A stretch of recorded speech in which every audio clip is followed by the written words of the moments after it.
Então, gravando. Boa noite, gente. Bem-vindo vocês que entraram aí para o nosso quarto estudo. Hoje vamos falar sobre a volta de Jesus. Que tema lindo, né? Estamos aguardando por isso. Celebramos a Páscoa, né? Esse final de semana, a morte e ressurreição de Jesus, e agora aguardamos a sua segunda vinda. E esse é o tema do nosso estudo de hoje, da nossa série, que terá no total 9 estudos. Então, estamos no nosso quarto estudo. Eu vou orar então para nós começarmos e passo a palavra pro Michelson, tá bom? Vamos orar então.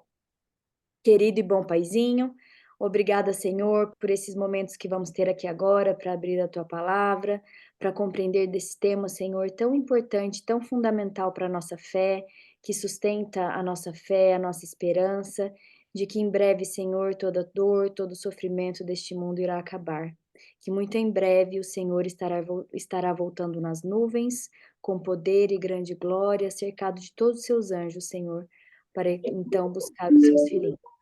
Esteja conosco nesse estudo, mande seu Espírito Santo para estar conosco, para inspirar o Michelson e também para tocar o coração de cada pessoa que for ouvir este estudo.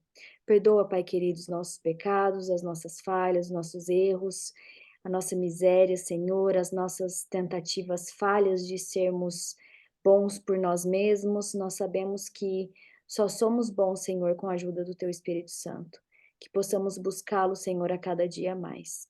Esteja conosco nestes momentos, é o que eu te peço e agradeço em nome por amor de Jesus. Amém. Amém. Amém. Michelson, muito obrigada mais uma vez. Com você, então, o nosso quarto estudo. Obrigado, Simone. Obrigado pela oração. E uma boa noite, ou um bom dia, ou uma boa tarde, dependendo do fuso horário ou de quando você vai assistir a esta gravação, né? Boa noite para os amigos que estão aqui na nossa sala, no Zoom. É sempre muito bom ter vocês aqui. Vocês são o nosso grupo de elite, com quem estudamos, né, em primeira mão esses temas.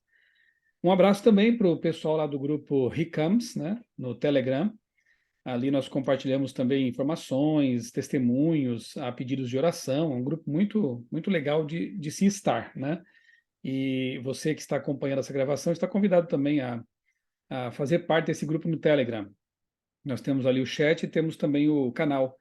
O canal tem quase 2.000 pessoas já, pessoas que estão ali buscando conhecer mais a palavra de Deus, buscando uma experiência real com o Deus da palavra. E saúdo também aqui os amigos que vão depois assistir a gravação, porque os estudos são gravados justamente pensando em vocês, para que vocês possam ter acesso depois a este conteúdo aqui também. Simone, vamos recapitular o que nós já vimos até aqui rapidamente.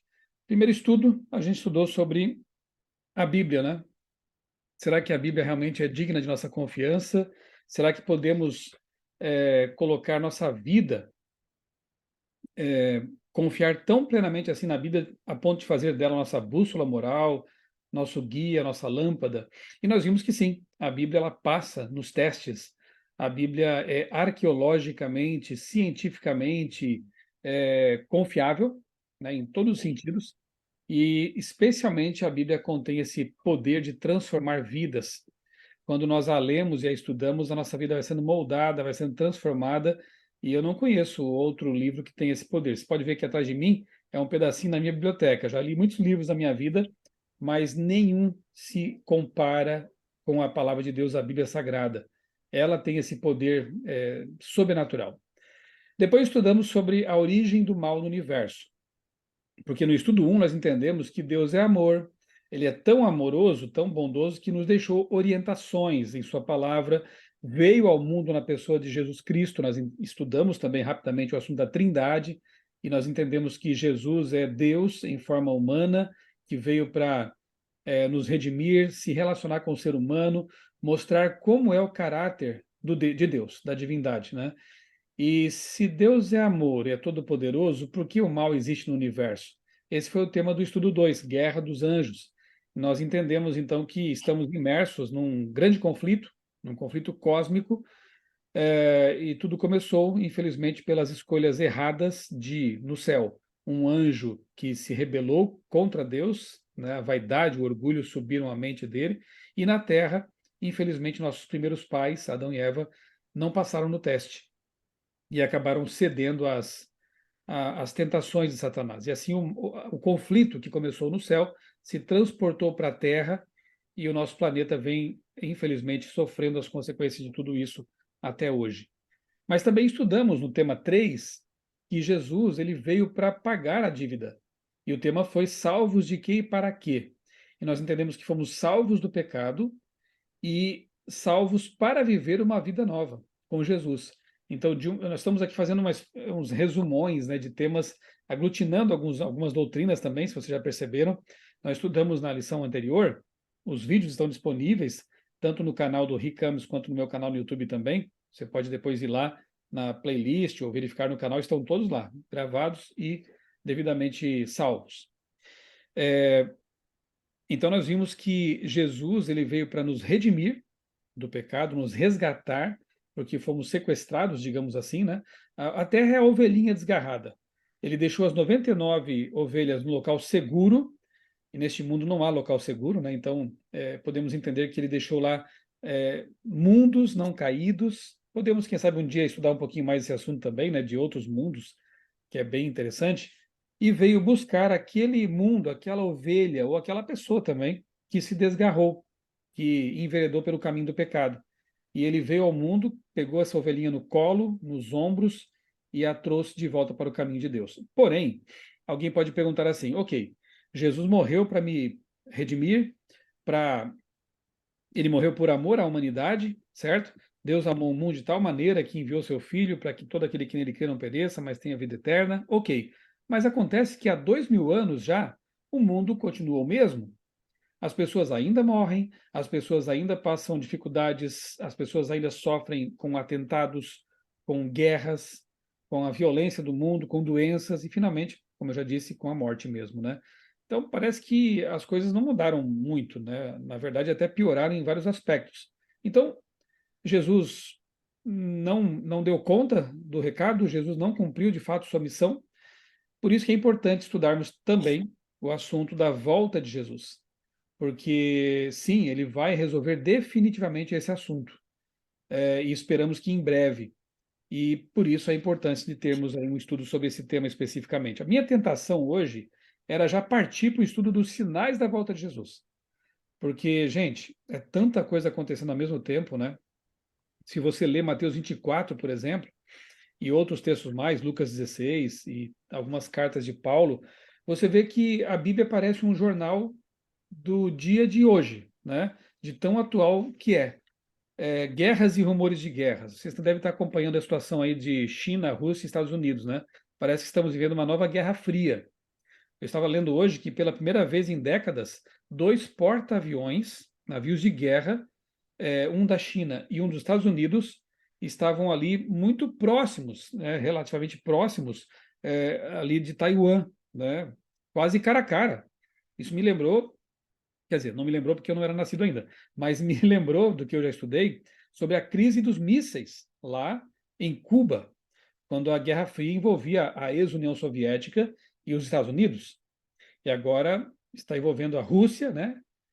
Filhote aí da União Soviética, né? O principal país da ex-União Soviética, aliada com a China, a segunda maior superpotência mundial hoje, e as coisas estão bem delicadas, né? Eu costumo dizer que nós vivemos sentados num barril de pólvora, prestes a explodir, né? A paz do mundo é muito frágil, muito tênue.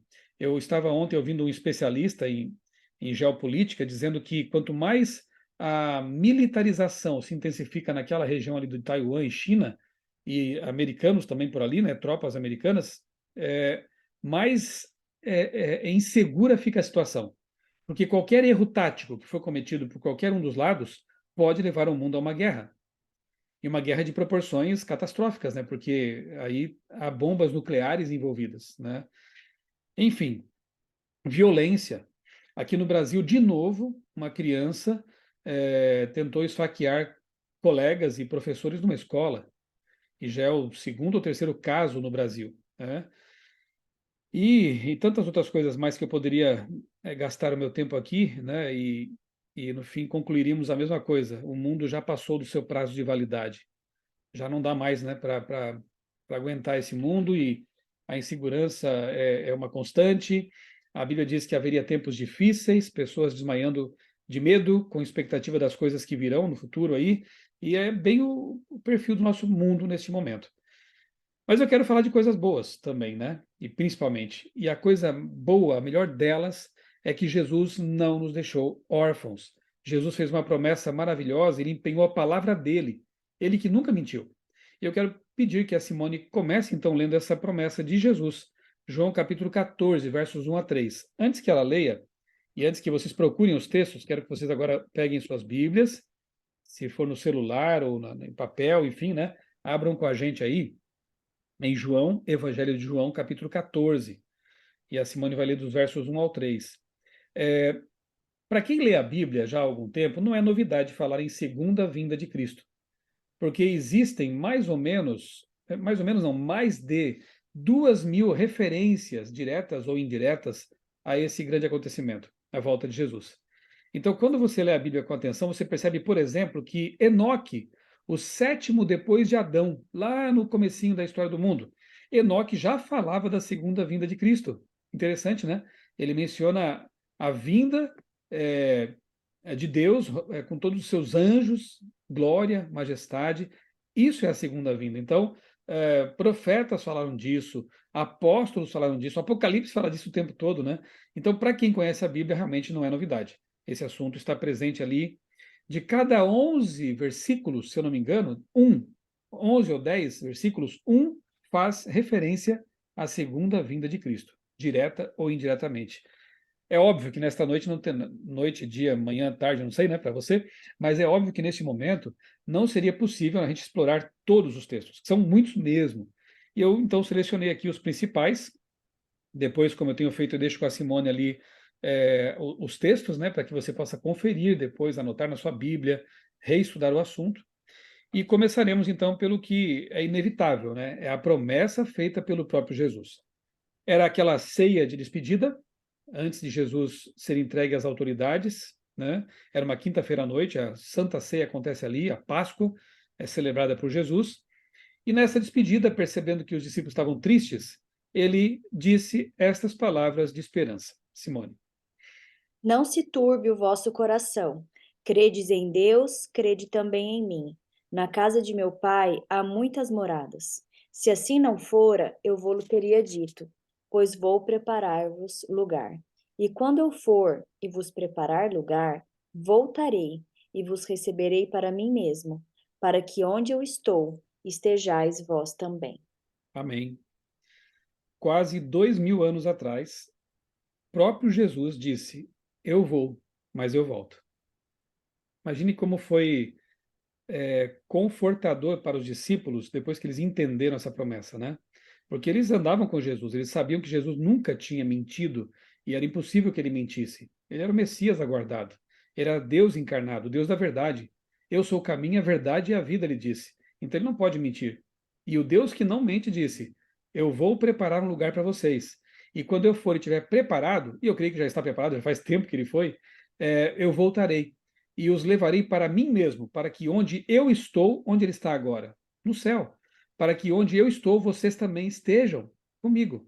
Então a promessa é de Jesus. Mas como se não bastasse isso, Simone, lá em Atos capítulo 1, versos 10 e 11, pode ler o 10 também, outros seres prometem a mesma coisa. E, na verdade, esses versos que a Simone vai ler agora, Atos capítulo 1, versos 10 e 11, eles, inclusive, nos mostram como será a volta de Jesus. É bem interessante o que eles dizem aí. Eles quem? Vamos ver. Assim, E estando só um ele, detalhe, desculpa te interromper. O momento aí, o contexto é a ascensão de Cristo, ok? Ele ressuscitou, ficou alguns dias aqui na terra com os discípulos, com a sua igreja, dando orientações, e depois voltou para o céu, para iniciar uma obra importantíssima, veremos isso no estudo posterior, no santuário celestial. E quando ele estava subindo, né, para o céu, a ascensão de Cristo, acontece isso aí, versos 10 e 11.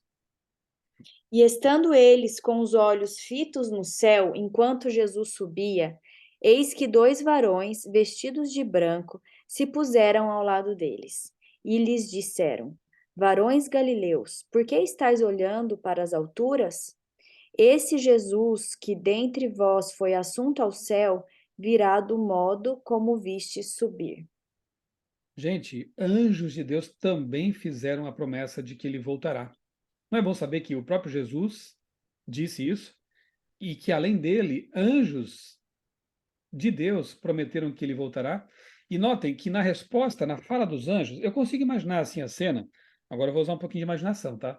Eu consigo imaginar Jesus subindo, olhando para baixo e vendo seus discípulos tristes. Claro, porque era uma despedida. Eles não sabiam quanto tempo levaria para que ele preparasse moradas e voltasse. Então, era uma despedida. E eles não conseguiam mais. Lembra daquele texto que a gente leu na semana passada, no estudo anterior, em que Pedro fala assim, na verdade acho que foi a 2 estudos, não lembro, mas enfim, num desses anteriores. Pedro fala assim, Senhor, para onde iremos? Só tu tens palavras de vida eterna. Então eles amavam tanto Jesus que não conseguiam mais viver sem ele. E eu disse que isso é ser cristão, né? Quando nós tivermos esse amor por Jesus, a ponto de pensar assim: se eu não fosse um cristão, o que eu seria? Não sei.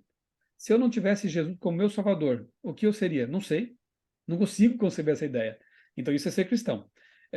Eles estavam tristes, desolados, com o rosto ali com certeza cheio de lágrimas. Aí Jesus pede que 2 daqueles anjos, daquela comitiva de anjos, descessem para dizer essas palavras para os discípulos, né? E eles disseram assim: olha, homens da Galileia, por que vocês estão olhando assim para o céu, tristes? Esse mesmo Jesus, eu gosto disso, hein? Esse mesmo Jesus que foi assunto, né? Que ascendeu, que subiu para o céu, voltará do mesmo modo como vocês o viram subir. A pergunta é: como ele subiu? Foi um fantasma? Foi um relâmpago? Foi alguma coisa ou foi ele em pessoa? Ele em pessoa. Inclusive tinha comido com os discípulos, para provar que não era um fantasma, uma coisa que nem bíblica é, né? Para provar que não era alguma coisa intangível, né? Ele provou que ele era físico, tinha um corpo, claro, glorioso agora, mas um corpo físico. E ele sobe com esse corpo. E os anjos dizem: esse mesmo Jesus voltará do mesmo modo como vocês o viram subir. Como ele subiu? De forma invisível? Não. Estava sendo contemplado. Então ele foi para o céu visivelmente, fisicamente, entre anjos e nuvens. E ele voltará como então? É só você fazer engenharia reversa aí, né? Ele voltará do modo como subiu. Como foi? Então ele voltará entre as nuvens com seus anjos, fisicamente e visivelmente. Maravilhoso saber disso, né? Que Jesus em pessoa voltará. Além disso, eu vou citar aqui mais alguns textos. Apocalipse 1,7 diz: Eis que ele vem com as nuvens e todo o olho o verá.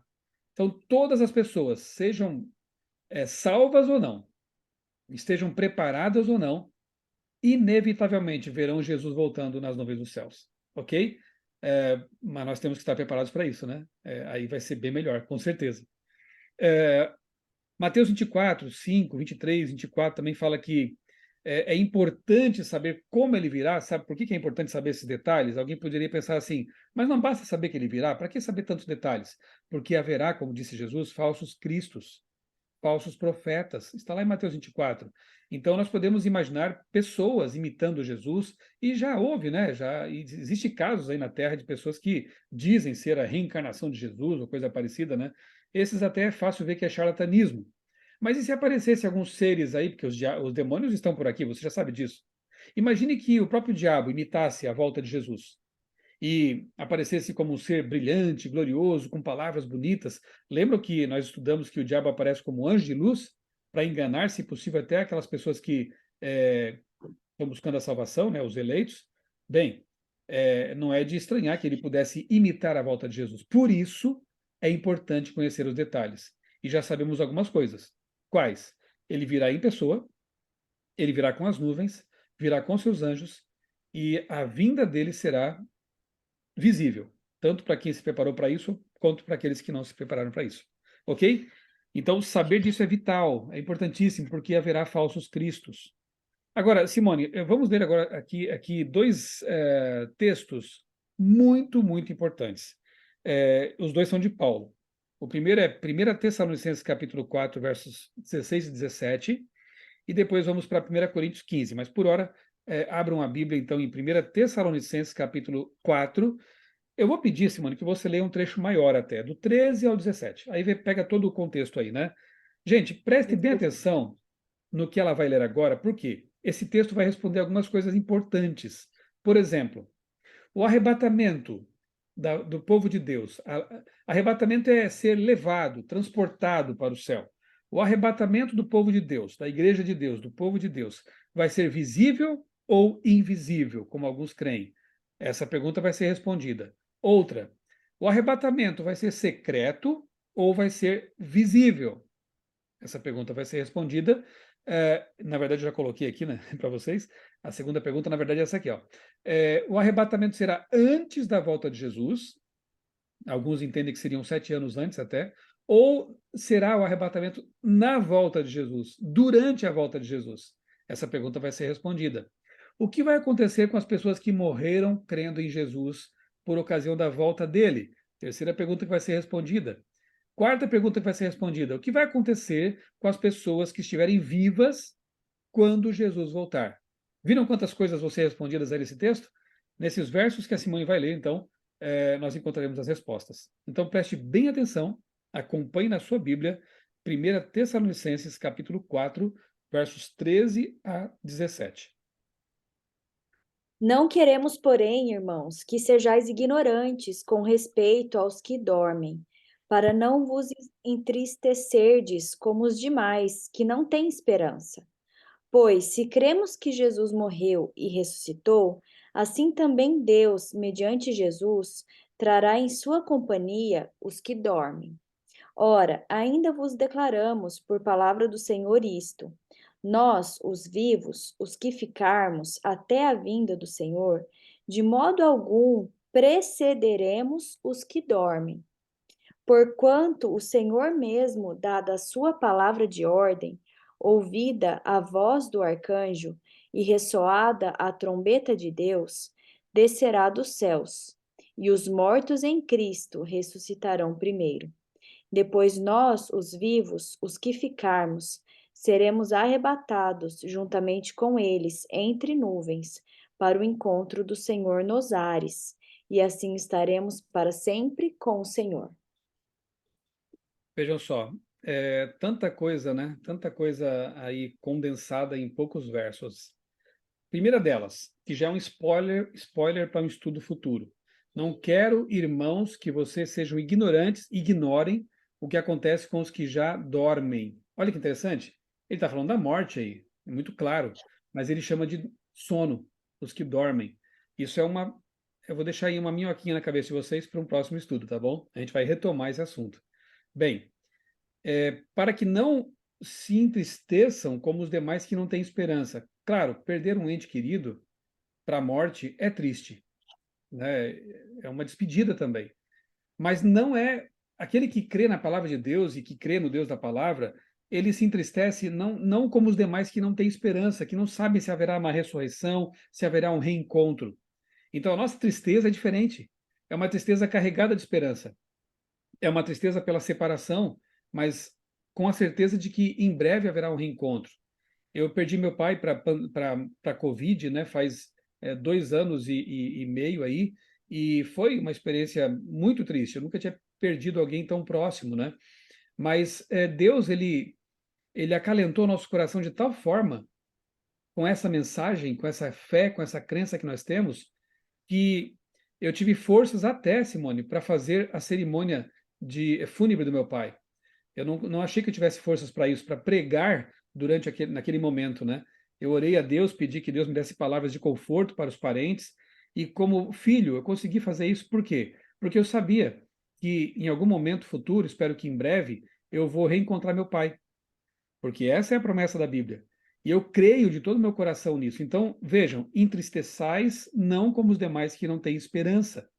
Eu fico triste quando eu lembro de meu pai, porque eu tenho saudade, mas eu tenho esperança de que em breve eu vou poder revê-lo. Isso faz toda a diferença, né? Mas quando estudarmos o assunto da morte na Bíblia, vocês vão entender um pouco melhor por que eu tenho toda essa paz e essa esperança no meu coração. Por ora, vamos entender o seguinte, que Paulo está explicando para nós, nesse texto aqui, que o arrebatamento vai ser visível durante a volta de Jesus. os mortos em Cristo ressuscitam e os vivos são transformados. Lembra do que a Simone leu? Os mortos, ao soar a última trombeta, isso é a volta de Jesus. No Apocalipse fala das trombetas, e a última trombeta é a volta de Jesus. Então, ao soar a última trombeta, a voz do arcanjo Miguel, esse é Jesus, é um dos títulos dados a Jesus na Bíblia, né? Miguel é quem ressuscita os mortos, então não pode ser um anjo não faz isso, só Deus dá vida aos mortos.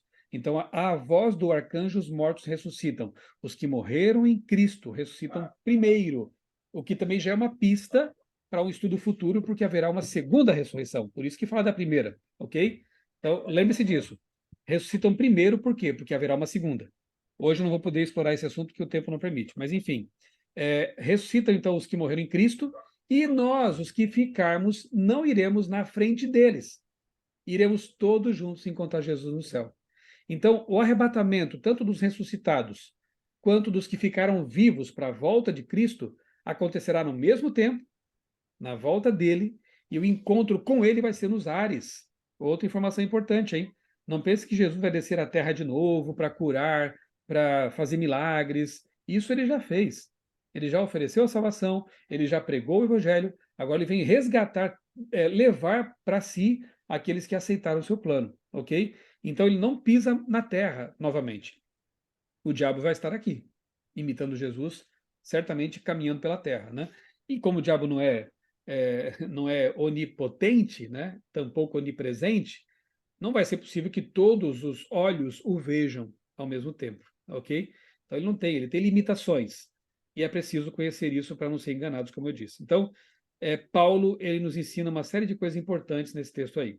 E nos ensina também, lá em 1 Coríntios, agora, Simone, 1 Coríntios capítulo 15, versos 51 a 53. Outro texto muito importante de Paulo, em paralelo com esse de Tessalonicenses. O mesmo autor escreveu os dois textos, né? 1 Coríntios capítulo 15, 51 a 53. Eis que vos digo um mistério: nem todos dormiremos, mas transformados seremos todos, num momento, num abrir e fechar de olhos, ao soar da última trombeta. A trombeta soará, os mortos ressuscitarão incorruptíveis, e nós seremos transformados. Porque é necessário que este corpo corruptível se revista de incorruptibilidade, e que o corpo mortal se revista da imortalidade. Gente, outra pista nesse texto aí. Somos mortais ou imortais? Paulo diz que um dia seremos revestidos de imortalidade, portanto não temos esse atributo, né? Mas deixa aí, tá? Deixa em stand-by também essa informação, voltaremos a ela no estudo futuro. O que nos interessa agora é ver que Paulo ele está completando as informações dadas em Tessalonicenses, ao dizer o seguinte, que é, ele se incluiu pela fé, né, entre esse grupo, né? Na verdade, ele já está dormindo no pó da terra e um dia vai ressuscitar, né? Mas veja, ele diz que aqueles que estiverem vivos, eles vão ser transformados. Aquilo que é corruptível vai se revestir de incorruptibilidade. Aquilo que é mortal vai se revestir de imortalidade. Então haverá uma transformação. E justamente por isso é que os salvos poderão contemplar Deus face a face.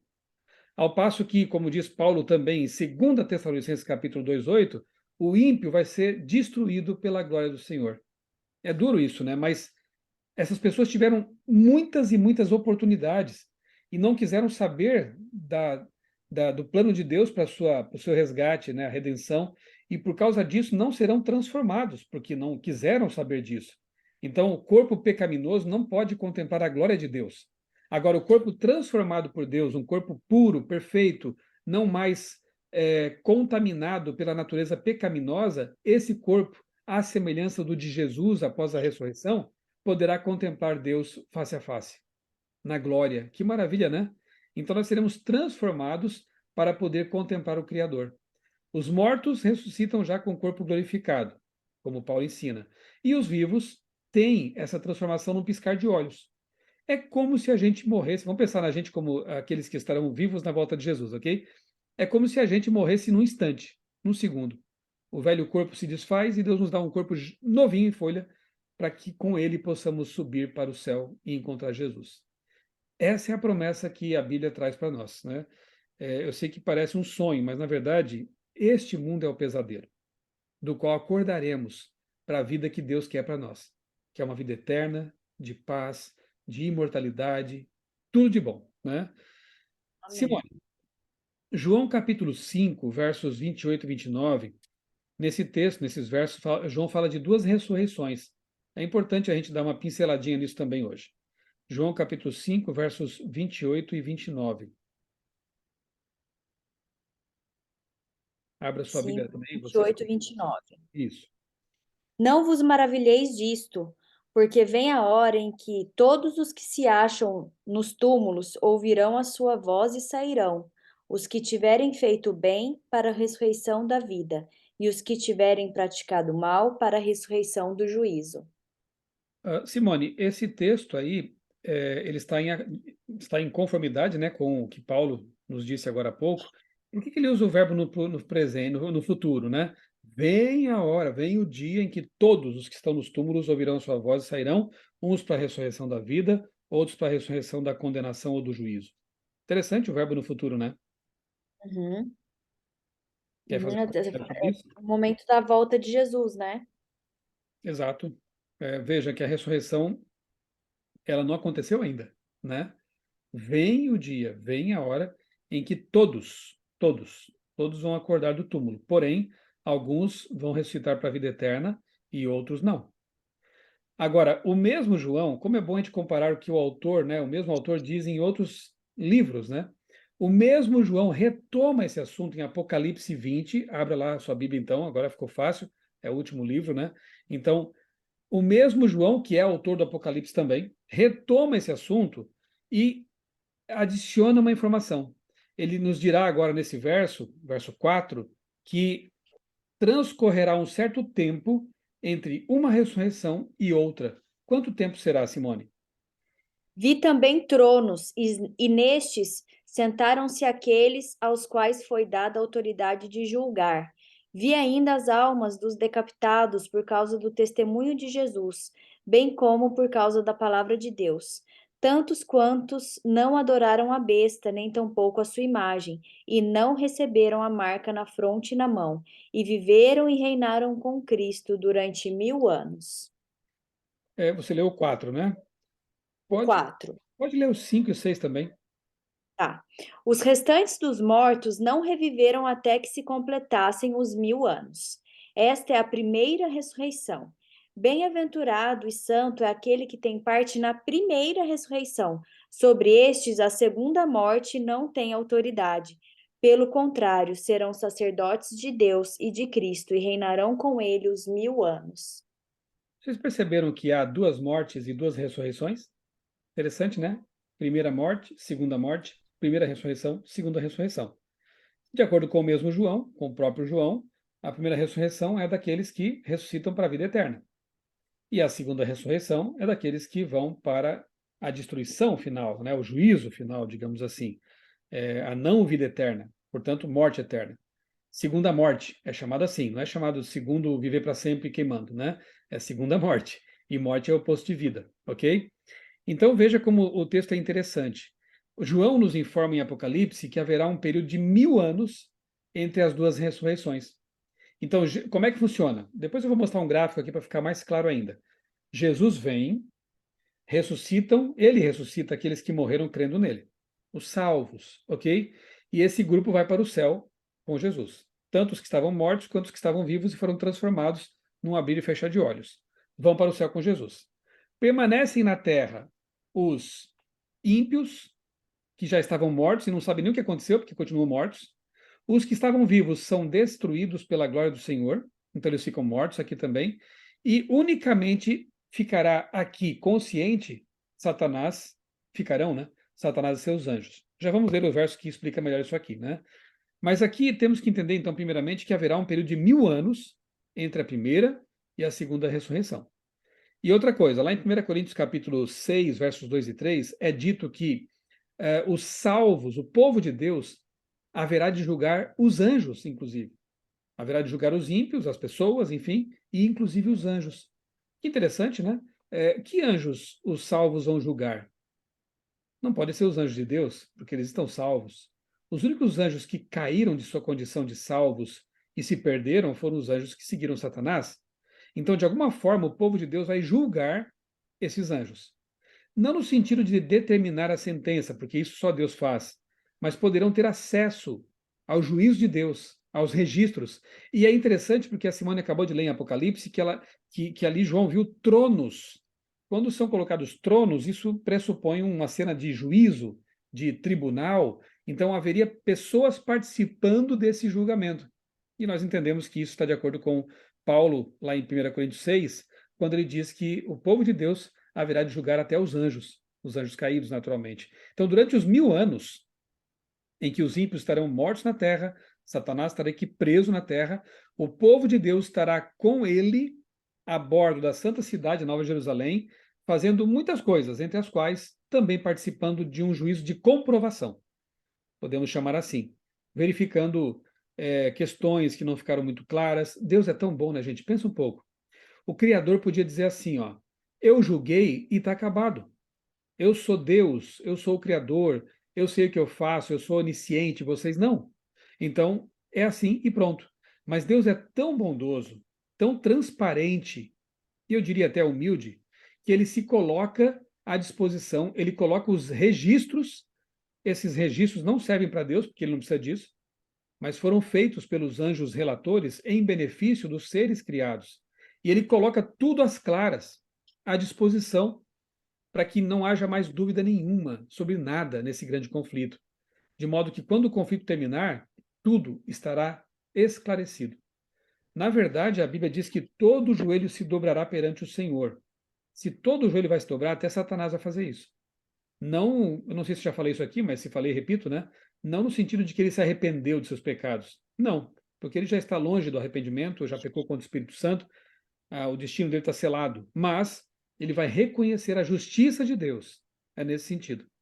Porque tudo ficará claro nesse juízo, nesse julgamento e enfim, né? Agora sim, Simone, Apocalipse 20, versos 1 a 10. Como ficará Satanás durante os 1000 anos na Terra e qual será o fim dele? Então vamos ler agora de uma vez só, tá? Do verso 1 até o 10, uma sequência de versículos aí, vendo todo o cenário pós-volta de Jesus. Por favor, entendam que o que vai ser lido agora é depois da volta de Jesus, ok? Que são os 1000 anos, inclusive após os 1000 anos. Então estamos agora usando uma lente, uma luneta poderosa para ver lá na frente, o futuro, né? É o Apocalipse nos mostrando isso. Apocalipse 20, de 1 a 10. Então vi descer do céu um anjo. Tinha na mão a chave do abismo e uma grande corrente.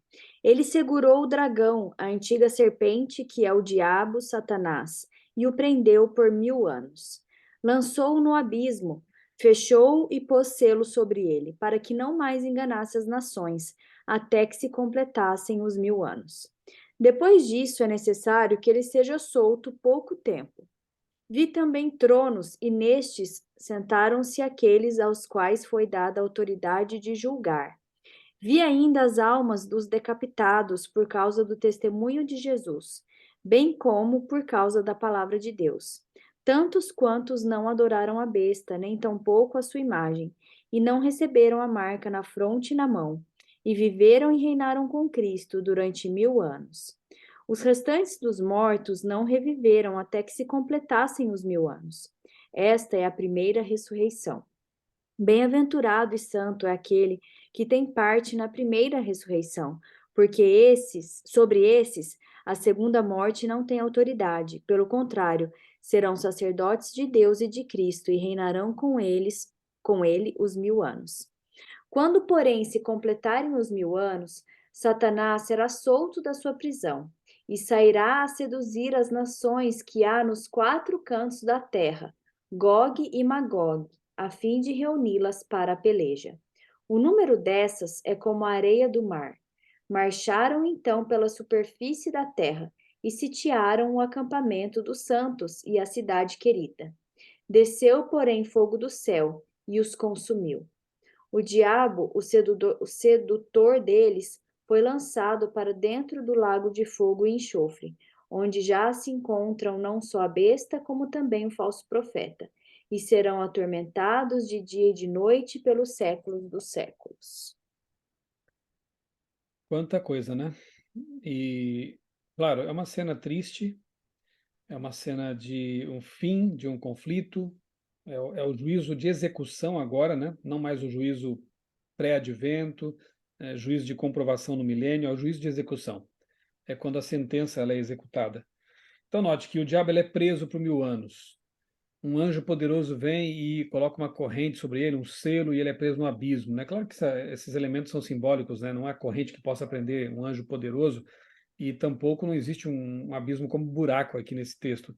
Abismo vem lá lá de Gênesis 1, quando diz assim o texto, né? E a terra era sem forma e vazia, e o Espírito de Deus pairava sobre a face do abismo. Abissos quer dizer terra desolada, não organizada, não está preparada para habitarem seres humanos ali.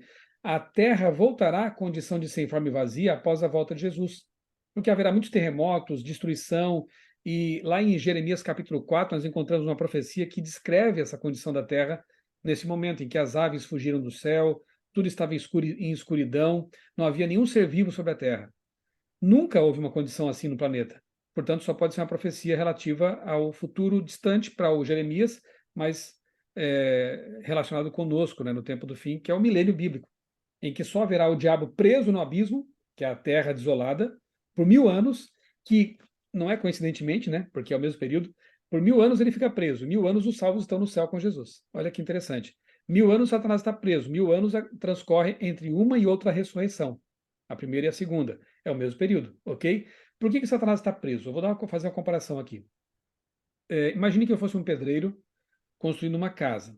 Ainda não tinha cobertura na casa, só as paredes sendo levantadas. E começa uma chuva muito forte. Eu digo assim para meus amigos: pessoal, infelizmente, hoje eu estou preso, não posso trabalhar. Mas eu estou preso mesmo? Não, eu estou livre. Eu posso sair, andar e fazer o que quiser. Mas pelas circunstâncias eu não posso trabalhar. Então, é uma prisão circunstancial. De modo semelhante, Satanás, ele não vai estar preso com uma corrente literal, mas as circunstâncias o prendem ali. Por quê? O que ele mais faz é devastar, tentar, levar pessoas ao pecado, matar, certo? Se não haverá mais seres humanos sobre a Terra, tudo estará desolado, ele não terá o que fazer por 1000 anos. Já começa aí o inferno, né? Digamos assim, né? Porque ele vai estar aqui numa situação terrível, num mundo vazio e desolado. Então ele está preso mesmo, preso no abismo, por 1000 anos. Acabam-se os 1000 anos, o que acontece ali? Ele é solto por um pouco de tempo. Por quê? Porque acontece a segunda ressurreição. Os ímpios ressuscitam. Satanás, então, agora tenta, vai arrebanhar esse exército, né? De certo, vai inventar mais algumas mentiras, dizendo que poderiam tomar a santa cidade, que desceu sobre a terra, já vou ler o texto aqui, e tentará cercar a cidade santa, e nesse momento, então, desce fogo do céu e os consome. Mas peraí, como assim consome, se ali é dito que é um fogo eterno? Vamos fazer um breve comentário aqui sobre isso. Vamos comparar com outra situação de fogo eterno, Sodoma e Gomorra. A Simone já esteve lá, né, nas planícies do Mar Morto, muito perto, pelo que eu acompanhei da sua viagem, Simone, muito perto ali de onde ficava a Sodoma e Gomorra, né, Sim, é, fomos lá onde ficava Sodoma e Gomorra. É. a Bedra, hoje é chamado, né? Tá queimando ainda, Simone, lá? O que tem lá? Não tá, não tem fogo, não. É só um deserto, né? Um deserto sem vida, sem nada. Realmente, o fogo que queimou, ele cumpriu a sua missão. Nunca mais voltou à vida, Pois aquela é. região. Pois é, mas lá em Judas, na carta de Judas, é dito que Sodoma e Gomorra sofreram a pena do fogo eterno. E agora? O fogo é eterno em duração ou em consequências? Essa é a questão, né? Se fosse em duração, haveria uma contradição, porque Sodoma e Gomorra, ou pelo menos onde ficavam essas cidades, não estão queimando mais até hoje. Então, o eterno ali é em consequência, ou seja, é a morte eterna. Queimou ali, nunca mais, eternamente estará perdido, não volta mais. É o fogo que, segundo Jesus disse, né, consome corpo, alma, espírito, no sentido de que consome o ser humano totalmente, né? Todas as facetas de sua é, identidade, da sua natureza, melhor dizendo, da sua natureza, né? Quando fala assim, corpo, alma e espírito, é o ser humano todo.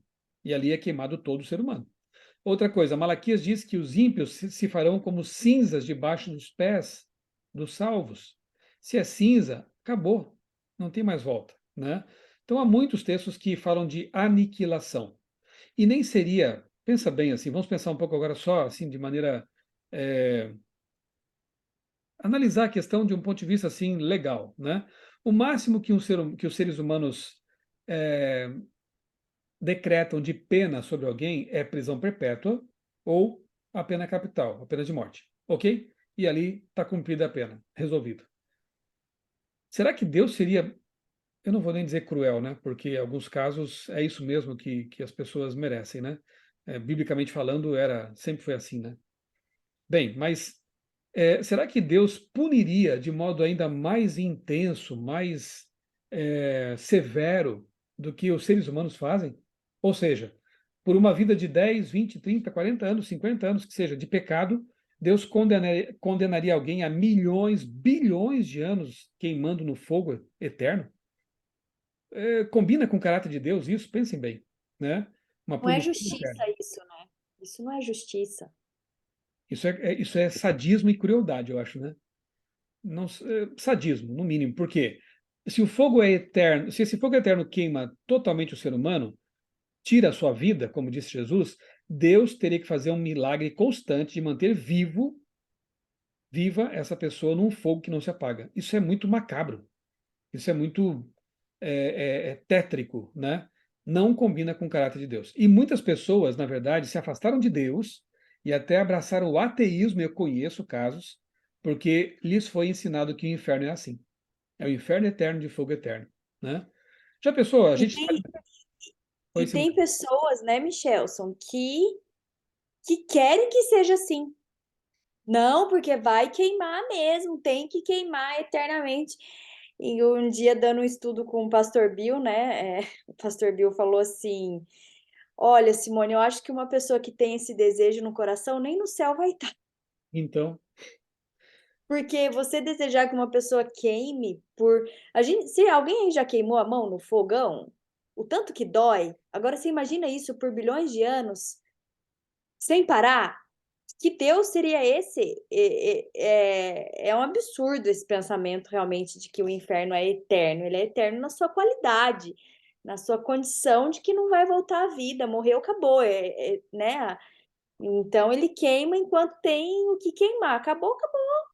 Existe só vida eterna, não morte eterna. uhum. Não seria uma vida boa, mas seria um tipo de vida que Deus estaria dando. Seria uma vida eterna no inferno. Então, por mais que seja uma vida ruim, seria um tipo de vida. E não existe uma vida eterna no inferno, né? A consequência do pecado é a morte, não é queimar eternamente, né? E além disso, a Bíblia diz que o mal não se levantará a segunda vez. Como o mal pode permanecer ali, né? E tem mais, né? Eu vou ler aqui o texto, então, do que vai acontecer depois do milênio, depois do fogo que consome o lago de fogo, né? Olha o que diz aqui em Apocalipse 21, os primeiros versos, que é uma promessa maravilhosa, que vem logo depois do 20, né? Então, o 20 descreveu o milênio e o 21 descreve o pós-milênio. E vi novo céu e nova terra, pois o primeiro céu e a primeira terra passaram. E o mar, aquele mar que separava João dos seus amados, né? Ele percebeu isso e ficou feliz. Aquele mar não existia mais. Vi também a cidade santa, a Nova Jerusalém, que descia do céu da parte de Deus, preparada como noiva, enfeitada para seu noivo. Então ouvi uma voz forte que vinha do trono e dizia: Eis o tabernáculo, ou seja, eis a casa, a morada, né, de Deus com os seres humanos. Deus habitará com eles, eles serão povos de Deus e Deus mesmo, olha que lindo isso, Deus mesmo estará com eles e será o Deus deles. E lhes enxugará dos olhos toda lágrima, e não haverá mais, não existirá mais morte, já não haverá luto, nem pranto, nem dor, porque as primeiras coisas passaram. Ora, se não haverá mais dor, nem pranto, não vai haver mais inferno, porque ali com certeza haveria dor, clamor, pranto, né? Deus não quer mais que isso exista. Então, realmente, como a Simone disse, quem pensa e defende uma ideia de um inferno eterno, na verdade está falando mais sobre si do que qualquer outra coisa, né? Porque é um pensamento terrível esse. Já pensou? Pense por um instante, você está ali no paraíso restaurado, na Nova Jerusalém, na sua casa de campo, lá que Isaías promete, né? Que os salvos farão casas e nelas habitarão, sabendo que alguns quilômetros abaixo dos seus pés há um local de tormentos, que lá estão talvez alguns que você conhece, pessoas que você conheceu, queimando eternamente. Que paraíso seria esse? Não é? É claro que eu quero, que eu quero, né? É claro que eu entendo que a justiça tem que ser feita. Que quem não quis saber da vida e só fez maldade, tirou vidas inocentes, que foi corrupto, que foi cruel, merece uma punição e vai tê-la. Mas não será eternamente. Ele vai queimar por um tempo e será aniquilado. Por quê? Porque ele não quis viver. Não há um plano B. Só existe vida eterna ou morte eterna. Então a pessoa escolhe, quer ir para o céu que Deus preparou, a nova terra que Deus preparou. É assim, essas serão as condições de vida lá. Pureza, bondade, amor eterno, né? Tudo isso aí. Se você não quer, aí vem aquele texto que diz que será uma obra estranha de Deus. Deus que dá a vida ter que tirá-la. O único que pode fazer isso é Deus também, né? Ou aqueles a quem ele incumbe disto, né? Como acontecia na teocracia lá de Israel. Então, Deus fará uma obra estranha, que é tirar a vida de quem não quer mais viver nesse mundo que Deus planejou, ok? Ele vai respeitar aquilo que ele sempre respeitou, a liberdade de escolha dessas pessoas. Mas uma coisa é certa: ninguém vai se perder de forma inocente. Terá tido luz suficiente para tomar sua decisão, ok? Deus não leva em consideração os tempos de ignorância, como diz a Bíblia, e vai julgar cada um segundo o nível de verdade, de luz que essa pessoa possuía, ok? Dizem que haverá 3 surpresas no céu, né? Dizem isso, né?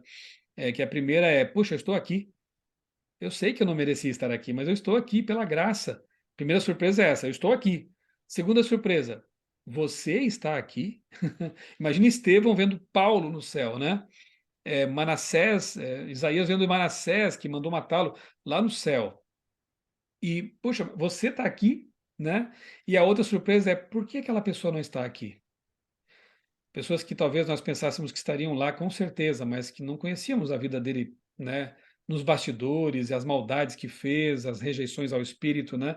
Então, 3 surpresas. Eu estou aqui, você está aqui, e por que aquele não está aqui? São coisas que durante o milênio também serão esclarecidas, né? Para que não haja nenhuma dúvida. Então, o pós-milênio é a vida eterna, o lar de paz, de felicidade. Lá em 2 Pedro 3, 10 a 13, é dito que os elementos ardendo se desfarão, né? Então, o mesmo fogo que vai tirar a vida dos ímpios e de Satanás e seus anjos, vai purificar a terra, para que ela possa ser recriada. Nenhum aqui de nós assistiu à criação do mundo, mas nós poderemos assistir de camarote à recriação dele. Eu quero estar ali bem atento, eu quero ver como Deus fez, como deve ser maravilhoso ver de novo Deus criar as plantas, os animais, transformar a terra num tapete verde, né? Um jardim maravilhoso que foi. Tudo isso a gente vai poder assistir de perto, né? Que maravilha. E o mais maravilhoso de tudo é saber que o próprio Deus estará conosco, né? E Deus mesmo estará com eles. Na verdade, gente, Deus vai transformar a nossa humilhação por causa do pecado em glória, porque o céu é onde Deus está, ok? E Deus vai morar onde? Na terra. Portanto, a terra se torna um novo céu. Por isso João falou, eu vi novos céus e nova terra. Porque a capital do universo vai ser o planeta Terra e você vai ser o morador da capital. Se haverá alguém que mora mais perto de Deus, será você e eu. Seremos você e eu. Então, aquilo que hoje é um fator de humilhação, um dia Deus vai reverter em honra, em glória, né? Vai ser bom demais, né? Morarmos com o nosso Deus. O último verso de hoje é Mateus 7:21. Eu pedi que a Simone leia então para nós. Somente quem entrará no reino dos céus. Eu quero entrar lá e viver para sempre lá. Então esse verso diz o que temos que, ou melhor, é, quem são aqueles que vão entrar no reino de Deus? Mateus 7, verso 21. Por que eu disse, ou Nem melhor, eu já ia dizendo assim, né? O que tem que fazer? Não tem que fazer nada, você tem que aceitar a graça de Cristo e andar com ele, como já vimos, né? Mas esse verso descreve o perfil daqueles que andam com Deus. Nem todo que me diz Senhor, Senhor entrará no reino dos céus, mas aquele que faz a vontade de meu Pai que está nos céus. Não basta ser da boca para fora, né, gente? Isso é bem óbvio, não basta ser só cristão nominal, que diz que é, mas não tem uma vida correspondente, né? Então, nem todo que diz Senhor, Senhor, vai entrar no reino dos céus, mas o que faz a vontade de Deus. E fazer a vontade de Deus é uma expressão de amor. Jesus disse, lembram? Se me amam, guardem os meus mandamentos. Então, uma vida de submissão a Deus, de obediência, de uma atitude de servo, né? Senhor, fala que o teu servo ouve e quer obedecer a tua voz. Então, essa é a atitude daqueles que vão um dia estar vivendo como habitantes da nova terra, do paraíso restaurado. Agora eu quero mostrar para vocês um gráfico, deixa eu colocar aqui, compartilhar minha tela com vocês, um gráfico que ajuda a resumir tudo o que foi dito até agora. Tá? Estão vendo aí? Ok, então está aqui, ó. O tema do milênio, né? O milênio bíblico, que nós lemos ali em Apocalipse 20, de 1 a 10, 1 a 9. Então, acompanhe comigo ali, ó, aquela linha do tempo, tá? Últimos dias. Nos últimos dias, que eu creio estamos vivendo agora, nós estamos vendo os sinais da volta de Jesus acontecerem a cada dia, tudo anunciando a brevidade da volta dele. Pois bem, então vem a volta de Jesus, ocorre a ressurreição dos justos, do povo de Deus que aceitou a sua graça, a ascensão dos vivos, o povo, né, sobem para o céu, acontece então a morte dos ímpios, Satanás é preso no abismo que é a terra desolada, e a terra fica nessa condição por 1000 anos. Ok? Então na volta de Jesus acontece a primeira ressurreição. Passam-se 1000 anos. Durante esses 1000 anos, os justos continuam no céu, os ímpios mortos não ressuscitam, continuam mortos por aqui. Satanás é circunstancialmente preso, permanece preso no abismo.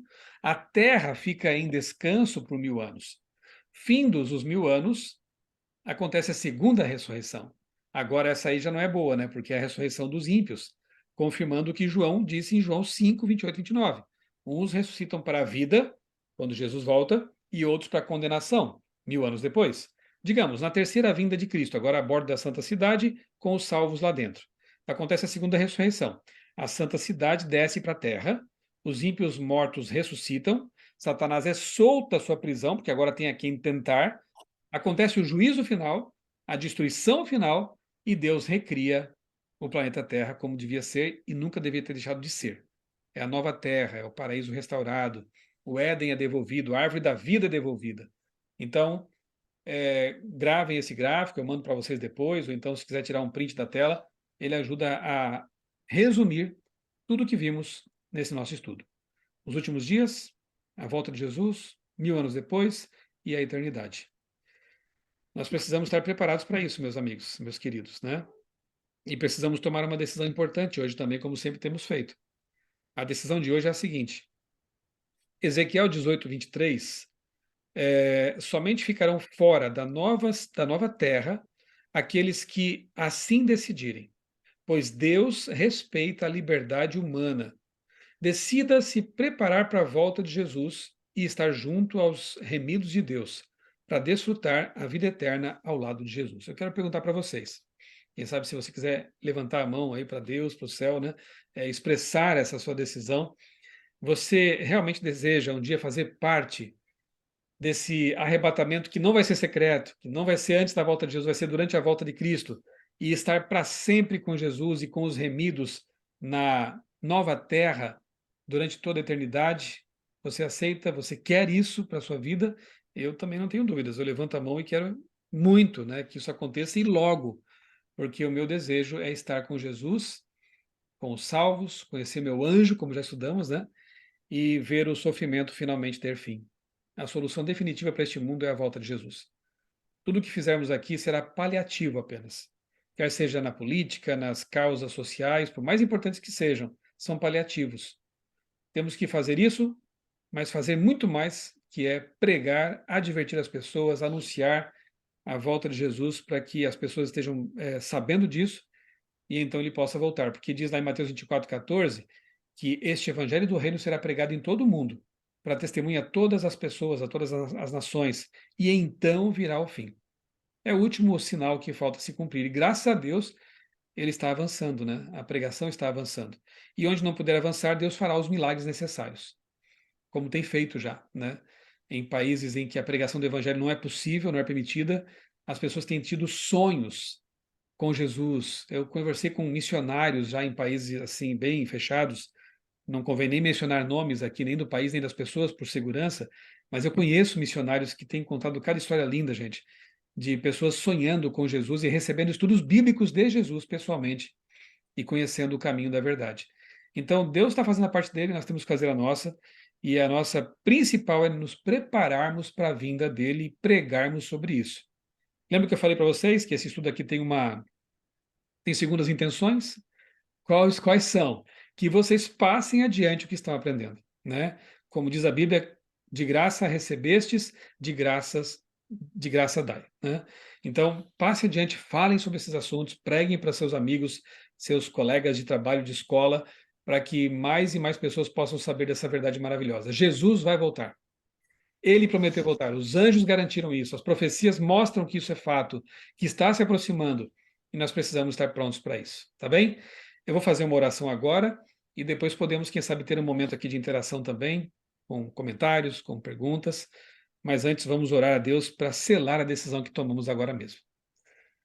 Santo Deus, querido Pai, muito obrigado, Senhor, por mais esse estudo e principalmente porque esse assunto nos enche o coração de esperança, nos mostra que tu não nos deixaste órfãos aqui neste mundo. Tu prometeste, empenhaste a tua palavra, e nós sabemos que tu és o Deus da verdade, e que, portanto, em breve vais cumprir essa promessa. Jesus voltará, e nós queremos estar com ele, também com a nossa família, com os nossos amados, e enquanto ele não vem, que nós possamos cumprir a missão de pregar o evangelho a todos. Abençoa o nosso grupo aqui, Senhor, abençoa o grupo Ricams, e as pessoas que depois vão assistir a gravação também, que tuas bênçãos estejam sobre elas. Nós oramos agradecidos em nome do Senhor Jesus. Amém. Amém. Alguma pergunta sobre o estudo de hoje? Algum comentário? Quem gostaria aí de participar, de comentar, perguntar alguma coisa, falar um oi?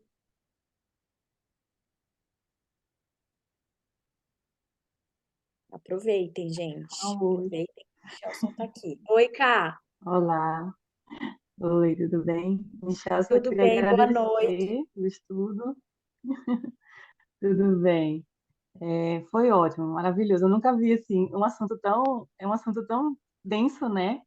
E você explanou assim de uma forma muito boa, muito legal de entender, fácil também de compreender. Eu acho que até para as pessoas que nunca estudaram esse assunto na Bíblia, né? Eu acho que vai compreender bem mesmo. Muito Amém. obrigada. Obrigado também pelo feedback aí. E, gente, como são 9 temas, né, 9 estudos, não temas, 9 estudos, vocês vão perceber que eu estou tendo que aglutinar alguns temas num mesmo estudo, né? Cada um desses daria para desdobrar aqui. Eu poderia fazer aqui 3 estudos nessa noite. Um sobre a volta de Jesus, um só sobre o milênio, um só sobre a nova terra, né? Mas eu tentei juntá-los todos aí. Então é um intensivão aqui, na verdade, né? Mas depois vocês podem estudar mais e mais, e devem, né? Conhecer cada vez mais esses temas aí em detalhes. Porque quanto mais a gente estuda, mais maravilhados ficamos. Mais alguém gostaria de comentar ou perguntar alguma coisa? Alguma dúvida? Algum texto que tenha dúvidas? Eu estava com uma pergunta para fazer, eu acabei esquecendo de fazer quando eu falei. É, quando na segunda ressurreição vai acontecer depois que a Cidade Santa desce, não é isso? E aí os ímpios mortos, eles vão, é Jesus que vai ressuscitar eles, não é isso? Também. Só Deus concede vida, né? Jesus ressuscita nesse momento da segunda vinda, não, da Terceira vinda. terceira vinda, né? É, Isso. Entendi. Terceira vinda. E aí os mortos, eles não vão ressuscitar com nenhuma transformação, né? Eles vão ressuscitar como eles morreram, assim, não vai ter nenhum. Por é, isso que eles nesse momento eles não morrem com a glória de Deus, né? Eles isso é uma continuam ali como mortos-vivos. O diabo tem tentado imitar esse negócio, inspirando alguns a escrever, fazer filmes sobre apocalipse zumbi, né? Na verdade, o apocalipse zumbi, de fato, vai ser esse aí, porque as pessoas vão ressuscitar. Claro, quem foi trucidado tem que ter pelo menos algum tipo de restauração, mas ressuscitam com a idade que baixaram a sepultura, ressuscitam com os seus problemas, com, né, com deformidades e tudo mais, porque não serão glorificados. como você bem disse, Karina, né? Glorificados são aqueles que aceitaram o plano de Deus, né? Para a vida deles. Esses ressuscitam parcialmente, para depois haver a morte eterna. Então, realmente vai ser uma cena bem, bem desagradável de se ver. Já que estamos aqui no momento de bate-papo, deixa eu fazer umas provocaçõezinhas aqui para vocês, tá? Coisas que passaram aí no estudo, mas que eu posso agora citar aqui para vocês. Tem um detalhe aqui em Apocalipse 20, eu vou ler aqui os versos que a Simone já leu, né? Vou ler aqui os versos 4 e 5 de novo, ó. Final do verso 4. Estes são os que não adoraram a besta, nem a sua imagem, e não receberam a sua marca na testa e na mão. E viveram e reinaram com Cristo durante os 1000 anos. Os restantes dos mortos não reviveram até que se completassem os 1000 anos. Esta é a primeira ressurreição. Faz sentido isso? Olha, os restantes dos mortos não reviveram até que se completassem os 1000 anos. Esta é a primeira ressurreição? Ou esta é a segunda? Perceberam que há um probleminha aqui? Não há, na verdade. Por quê? Eu vou explicar. Vocês sabem que capítulos e versículos não existiam. A Bíblia não foi escrita desse jeito, né? Ela foi escrita como um texto corrido. Esse negócio de capítulos e versículos foi uma invenção bem posterior, mas útil, convenhamos, fica bem fácil de procurar, né? Mas nem sempre as quebras foram muito felizes. Em alguns salmos, por exemplo, a gente vê que um pedacinho do salmo que está ali no salmo, digamos, 15, pertencia ao 14. Estou aqui dando um exemplo hipotético, né? Então, algumas quebras não foram felizes. Eu vou ler como deveria ser a entonação ou a sequência correta para vocês perceberem a diferença, tá? Vamos de novo ali, ó. Verso 4, finalzinho dele.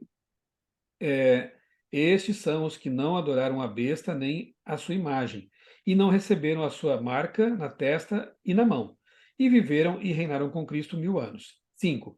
Os restantes dos mortos não reviveram até que se completassem os 1000 anos. Ponto. Esta é a primeira ressurreição. Bem-aventurado e santo é o que tem parte na primeira ressurreição.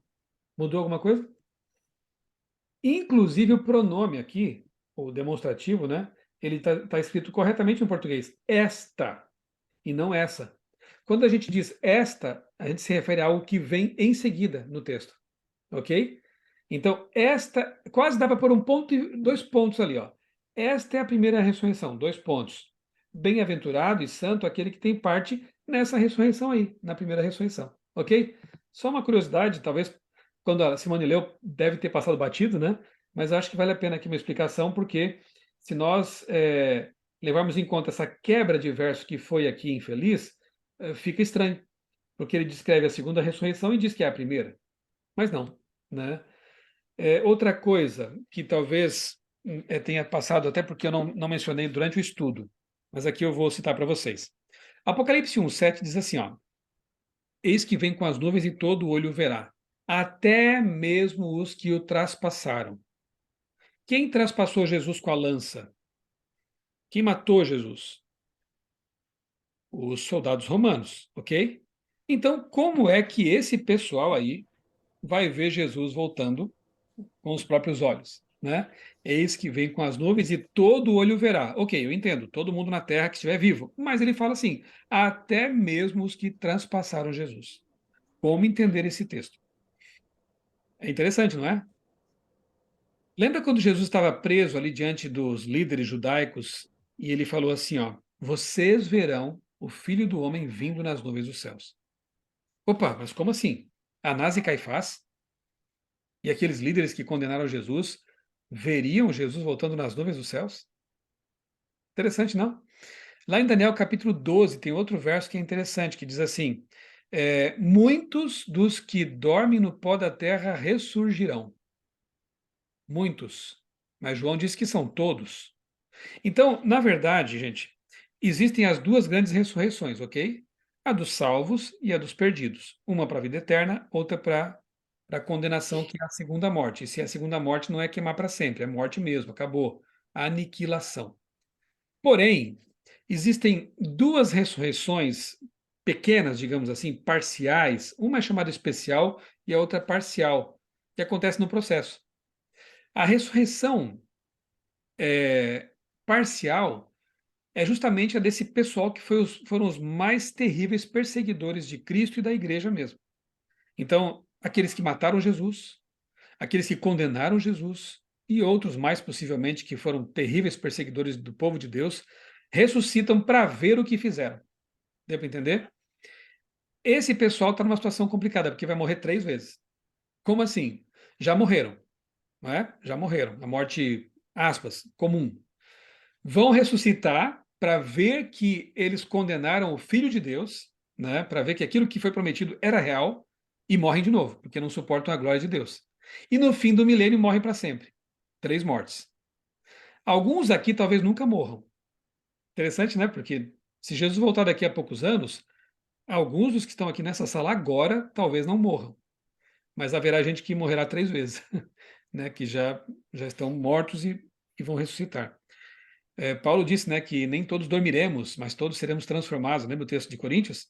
Então quer dizer isso, que os que estiverem vivos na volta de Jesus não chegarão a morrer, mas vão ser transformados para ir para o céu com o corpo glorioso. E haverá um grupo que vai ressuscitar, isso sugere Daniel, né, é uma sugestão, pouco antes da volta de Jesus, para contemplar tudo o que vai acontecer. É um presente que Deus vai dar adicional para essas pessoas, né? Essa a gente chama de ressurreição especial. E depois se unem aos que estão vivos para aguardar Jesus e encontrar depois os que morreram e fazem parte da grande ressurreição. Só uma curiosidade para vocês, um detalhezinho aqui, né?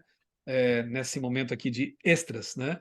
Mas, tecnicamente, então, são 2 grandes ressurreições, a dos salvos e a dos, infelizmente, dos perdidos. Mais Isso alguma mesmo. coisa? Ficou claro, gente? Ô, pastor, eu acho que nós estamos aí numa quinta marcha, chegando perto, muito próximo da volta de Jesus. Eu, olhando o cenário que a gente tem hoje, cada vez eu tenho mais certeza disso. E eu, idem, né? Sabe, gente, quando a gente lê ali, eu tenho um sermão até sobre o. Eu vou mandar para vocês lá no grupo, tá? Sinais do Fim, todos de uma vez. Uma pregação que eu fiz um tempo atrás, acho que foi até no IASP, aqui no NASP Campus Hortolândia. Ali você vê aqueles sinais que são bem evidentes, né? Você vê terremotos, você vê guerras, rumores de guerras, você vê pandemias, né? Pestes, né? Ou doenças, você vê fome, você vê calamidades sociais, geológicas, ambientais. Isso tudo está previsto, né? Mas tem um detalhe na profecia, nas palavras de Jesus, que alguns passam batido ali, que é o seguinte: quando virdes todas estas coisas acontecendo, levantem a cabeça e se alegrem, porque a redenção de vocês se aproxima. É o sinal que a gente chama de todas essas coisas. Porque, se você pensar bem, terremoto acontece faz tempo já, né? Quase sempre teve terremoto após o dilúvio, pelo menos, né? Fomes, já houve várias também na história, apesar de que no século XX tudo foi pior, né? As piores fomes foram no século XX. As piores guerras foram no século XX. Agora, nem se fale, né? A primeira pandemia na história foi no século XX.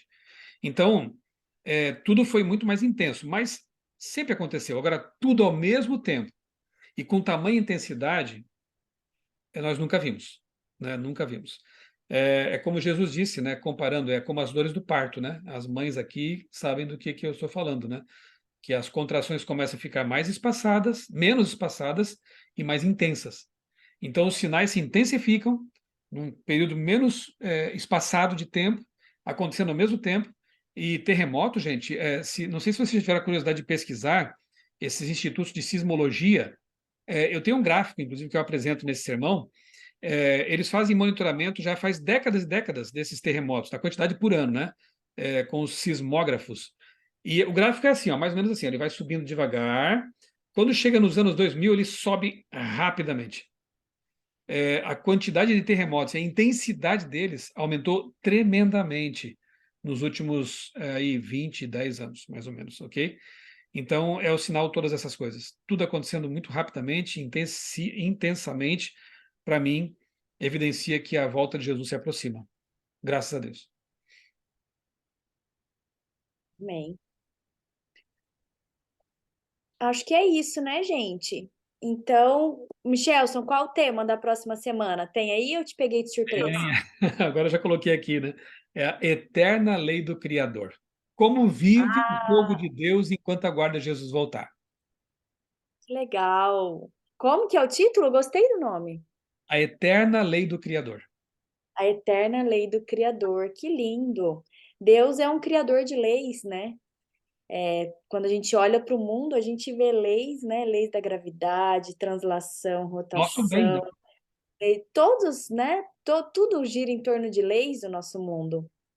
Que legal, vamos ver então as leis eternas do nosso Criador, que é um padrão para a nossa vida, né? Uma barreira para que a gente não caia no precipício, né? Um padrão para a nossa vida, para aqueles que querem seguir Jesus e demonstrar esse amor por Ele, né? Que legal. Muito obrigada, então, Michelson, por esse estudo. Que Deus continue te abençoando. Comentem lá no grupo do Telegram sobre o estudo, né, como foi bom, que vocês aprenderam, incentivar aí o pessoal a assistir o estudo que já, assim que o Michelson me mandar, eu posto lá no canal do YouTube. Combinado, gente? A gente vê então vocês na próxima segunda para o nosso 5º estudo, então, sobre as leis de Deus. Muito Grande obrigado. Muito obrigada, Michelson. Boa noite. Deus abençoe Obrigado. Fiquem com vocês. Deus. Uma boa Tá, noite. boa noite. Tchau, tchau. Tchau, tchau.